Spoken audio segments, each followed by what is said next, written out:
Hello everyone. Today we will discuss lesson number first, history, the French Revolution, यानी France की क्रांति. In this lesson we will discuss what is French Revolution and what they effect in society. Firstly, on morning of 14th July 1789 की बात है कि जो Paris France की capital है, the city of Paris was in a state of alarm, कि जो शहर है कौन सा, पेरिस, यहाँ पर एक खतरे की घंटी बजती है. The king had commanded troop to move into this city. जो शासक हैं वो सैनिकों को शहर में एंट्री के लिए परमिशन दे देते हैं, कमांड दे देते हैं. रूमर्स यानी अफवाहें separate that he would soon order the army to open fire upon this citizen. तो क्या अफवाह फैलने लगी कि राजा जल्दी ही सेना को ये आदेश देंगे कि जो सिटीजन है, नागरिक है, उनके ऊपर ओपन फायर की जाए. सम 7,000 man and women gathered in front of the town hall. यानी 7,000 के लगभग महिला और पुरुष इकट्ठे हो जाते हैं जो टाउन हॉल है. And decide to form a people militia. और वो क्या डिसाइड कर लेते हैं कि अपना एक क्या बनाएंगे, group. They broke into A number of government buildings in search of arms. तो वो क्या करते हैं, जो गवर्नमेंट की बिल्डिंग्स हैं उनको तोड़ना स्टार्ट कर देते हैं, उनको तबाह करना स्टार्ट कर देते हैं. Finally a group of several 100 people March towards the eastern part of the city. इस प्रकार से सैकड़ों लोगों का समूह पूर्वी क्षेत्र में शहर की तरफ चल पड़ता है. And storm that fortress prisons the Bastille. Bastille एक जगह का नेम है जहाँ पर बहुत बड़ी यहाँ की जेल थी. Where they hope to find hoarded ammunitions. जहाँ पर क्या है, जो बास्तिल जेल थी इसकी तरफ ये जो भी लोग इकट्ठा हुए थे ये चल पड़ते हैं और उनको आशा थी कि वहाँ पर उनका जो कोर्स है उसको डिस्ट्रॉय करेंगे इन द आर्म फाइट. और वो क्या है, जो सेना थी उससे लड़े. That follow the commander of the Bastille was killed. जो कमांडर थे बास्तिल जेल के, जो जेलर्स, उसको मार दिया जाता है. And the prisoners released. और जो वहाँ पर जो कैदी थे उनको निकाल लिया जाता है. The commander of Bastille was killed. उनकी डेथ हो जाती है. जो कैदी थे उनको निकाल लिया जाता है और वो कितने थे, 7. Yet the Bastille was hated by all. यानी जो वहाँ पर बास्तिल के लोग थे सभी उससे क्या करते थे, घृणा. Because it stood for the despotic power of the king. क्योंकि ये क्या दिखाती थी, जो शासक है उसकी पावर्स को, क्योंकि वो उन सभी के लिए अपनी पावर्स का यूज़ करते हैं कि कोई भी व्यक्ति अपनी यहाँ पर यूज़ नहीं कर सकता पावर्स का. The fortress was demolished. और जो जेल थी उसको तोड़ दिया जाता है. And its stone fragments. जब किसी बिल्डिंग को तोड़ा जाता है तो उसके खंडर, फ्रेगमेंट्स, टुकड़े हो जाते हैं. Were sold in the market. और बाज़ार में उसको बेचा जाने लगा. 12 those who wish to keep us aware of its destruction. केवल इसलिए कि जो व्यक्ति इसकी निशानी के रूप में, कि यहाँ एक बिल्डिंग थी उसको तोड़ा गया, उसको एक निशानी के रूप में रखने के लिए उसको मार्केट में बेच दिया. जो व्यक्ति चाहते थे उसकी मेमोरी को रखने के लिए तो उन्होंने उसको खरीदा. द डे दैट फॉलोड सा मोर रियोटिंग. यानी बहुत सारे क्या हो गए, दंगे फसाद होने लगे, both in the Paris and the country side. City में भी और कंट्री साइड का मतलब यहाँ पर ग्रामीण क्षेत्र है. Most people were protesting. बहुत से लोगों ने क्या किया, विरोध किया. किस चीज़ का, अब जब क्रांति होती है, जैसे कि अब कोविड आया हुआ है, तो कोविड के कारण आप लास्ट 2 ईयर्स मतलब 1.5 ईयर से देख रहे हो कि जो वस्तुओं के प्राइस क्या हो जाते हैं, इंक्रीज. ऐसे ही एक रेवोल्यूशन के कारण यहाँ पर वस्तुओं के क्या हो जाते हैं, यानी पावरोटी, जो खाद्य वस्तु उसके प्राइस इंक्रीज हो जाते हैं.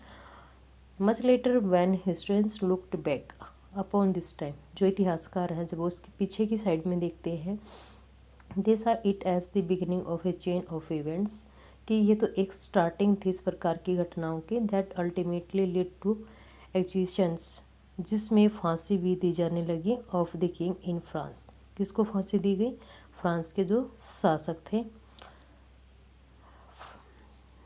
दो most people at the time did not anticipate इस आउटकम।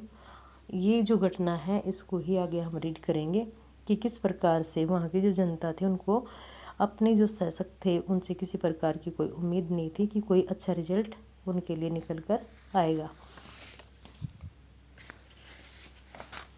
नेक्स्ट है the French society during the late 18th century.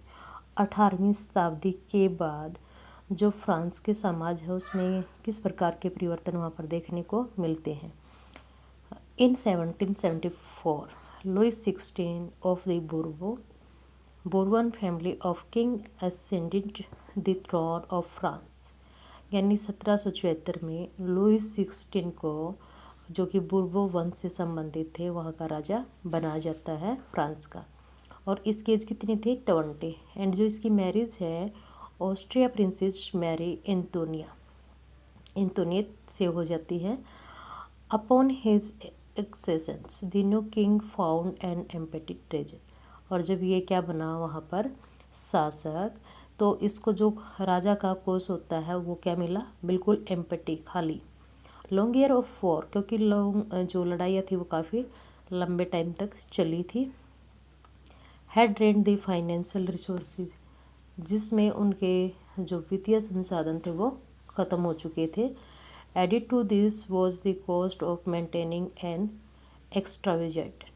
तो अब किस चीज़ की ज़रूरत थी कि अगर उनको अपने खर्चे पूरे करने हैं तो जो एक्स्ट्रा की फिजूल खर्ची थी उसको रोकना होगा। Court at the immense palace of Versailles, जो उनका क्या था, कोर्ट थी बहुत बड़ी। कहाँ पर थी ये, वर्साई जगह का नेम है। Under Louis 16 French help the 13th American colonise. उसी में जो अमेरिका है, अमेरिका में 13 कोलोनाइज किसकी थी, ब्रिटिश गवर्नमेंट की। To gain their independence from the common enemy Britain. तो वो भी क्या चाहते थे, स्वतंत्र राज्य अपने आप को घोषित करना चाहते थे। The war added more than a billions लिब्रे यहाँ की क्या थी, करेंसी थी उस time. To a debit that, यानी कर्जा ले रखा था ब्रिटेन ने, फ्रांस से अमेरिका ने। That had already risen to more than 2 billions लिब्रे, जो बढ़कर कितना हो चुका था, 2 billions. Lenders who gave the state credit, यानी जो लैंडर्स, मनी लैंडर्स, जो अमीर राजघराने होते हैं जिन्होंने राज्य को क्या दिया, क्रेडिट, ऋण दिया। नाउ बिगेन टू चार्ज, उन्होंने रेट ऑफ इंटरेस्ट जो थी वो 10% कर दी जो लोन उनसे लिया गया था। So the French government was obliged to spend an increasing percent of its budget. तो इस प्रकार से जो फ्रांस की गवर्नमेंट थी, अब उसने जो ऋण किससे लिया है, लैंडर्स से, उनको देना है, तो वो रेट ऑफ इंटरेस्ट इंक्रीज होगी। तो इसलिए उनका जो बजट है वो भी इंक्रीज हो जाएगा। To meet its regular expense, जिसमें से उनको डेली रूटीन के जो खर्चे होते थे, such as the cost of maintaining an army. अब कोई भी शासक आर्मी रखता तो उसके ऊपर बहुत ज़्यादा उसकी जो इनकम सोर्स है वो एक्सपेंड किया जाता है। फिर कोर्ट है, रनिंग गवर्नमेंट ऑफिस और यूनिवर्सिटीज़, जो सरकार के अपने कार्यालय हैं, यूनिवर्सिटियाँ हैं। The state was forced to increase tax. तो इन सब खर्चों को पूरा करने के लिए क्या बात किया गया कि जो खर्चे हैं ये पूरे करने हैं तो स्टेट गवर्नमेंट को अपने टैक्स इंक्रीज कर देने चाहिए, क्योंकि टैक्स बहुत बड़ा इनकम सोर्स होता है किसी भी गवर्नमेंट का। Yet even this measures would not have sufficed, लेकिन ये सब काफ़ी नहीं था। French society in the 18th century was divided into 3 state. और इस शताब्दी में फ्रांस की जो समाज था वो 3 स्टेट में डिवाइड हो जाता है। And only member of the 3rd state पे टैक्स। जो सबसे ज़्यादा टैक्स आता था वो कहाँ से आता था, 3rd स्टेट से। The society of a state was part of the feudal system that dated back to the middle age. यानी जो वहाँ की समाज था, जब 3 पार्ट में डिवाइड हो जाता है तो फेडरल सिस्टम को फॉलो करते हैं, जो कि मिडल जो स्टेट वाले हैं वो सबसे ज़्यादा इसमें पार्टिसिपेट करते हैं। द टर्म ओल्ड रिजिम यानी जो बहुत पहले की वहाँ की जो प्रथाएँ थी is usually used to describe the society and institution of France before 1789। तो वो किसको डिस्क्राइब करती है? 1789 से पहले वहाँ की जो हालात थे उसको एक्सप्लेन किया गया है इसमें। Next is that the system of state in French society was organised. तो जो वहाँ का सिस्टम बना, कहाँ का? फ्रेंच समाज का। Peasants made up about 90% of the population. अब पीजेंट्स कितने थे उसमें? 90%। Only a small number of them on the land they cultivated. कुछ ही लोगों के पास क्या थी? ज़मीन, जिसको वो जुताई करते थे यानी खेती करते थे। About 60% of the land was own by nobles. Nobles अभिजात वर्ग के द्वारा 60% जो भूमि है उसका प्रयोग किया जाता था। चर्च थी and the other rich members of the third state. जो थर्ड स्टेट के और अमीर लोग थे उनके अंडर में थे 60%। The member of the first two state that is clergy and the nobility. First state में कौन कौन शामिल थे? जो पादरी हैं और सामंत वर्ग। Enjoy certain privilege by the birth. वो उन विशेष अधिकारों का प्रयोग करते थे जो बाय बर्थ उनको मिले। The most important of these was expansions for paying tax the state. सबसे महत्वपूर्ण बात क्या थी? कि इस राज्य को अपना टैक्स पे करना। The nobles further enjoy feudal frills.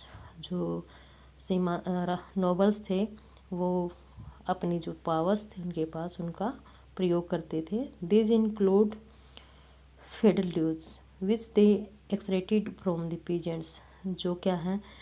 Tax किसानों से आता था उसका यूज करते थे। पीजेंट्स वर ओब्लिग्ड, मजबूर होते थे किसान अपने जो भी ग्रो करते थे उसका कुछ हिस्सा वो राजा को देते थे। To render service to the lord. Lord मतलब शासक। To work in his house and field. कोई घर पे काम करता था, कोई उनके खेतों में। To serve in the army. कोई सैनिक थे। And participate in building roads. तो कंस्ट्रक्शन वर्क जो होता था उसमें भी वो पार्टिसिपेट करते थे। The church too extracted its share of taxes called tithe. जो चर्च के द्वारा टैक्स पे किया जाता था उसका क्या नेम है? Tithe. From the peasants and finally all member of third state had to pay tax to the state. और किसान भी और तीसरे वर्ग के जितने भी लोग थे वो सभी इसको पे करते थे। This include a direct tax, प्रत्यक्ष कर था जिसको क्या कहा है? Taille. Number of indirect tax which were lived on articles of everyday consumption like the salt, tobacco। यह इन पर लगने वाला एक विशेष प्रकार का कर। The burden of financing activity of the state through tax was borne by the third state alone। तो इस प्रकार से जो टैक्स थे वो सबसे ज़्यादा किसको पे करने थे? थर्ड स्टेट को। और यहाँ आपको देखना है लिवरे। लिवरे यहाँ की करेंसी थी। 1794 तक इसका प्रयोग किया गया, फिर इसको बैन लगा दिया। क्लर्जी होते हैं पादरी वर्ग। टिथे टैक्स का एक रूप होता है जो एग्रीकल्चर से लिया जाता है। टिले भी क्या है? ये भी टैक्स है और डायरेक्टली ये उन्हीं व्यक्तियों से लिया जाता है जिस पर ये लगाया जाता है। तो thank you, have a nice day.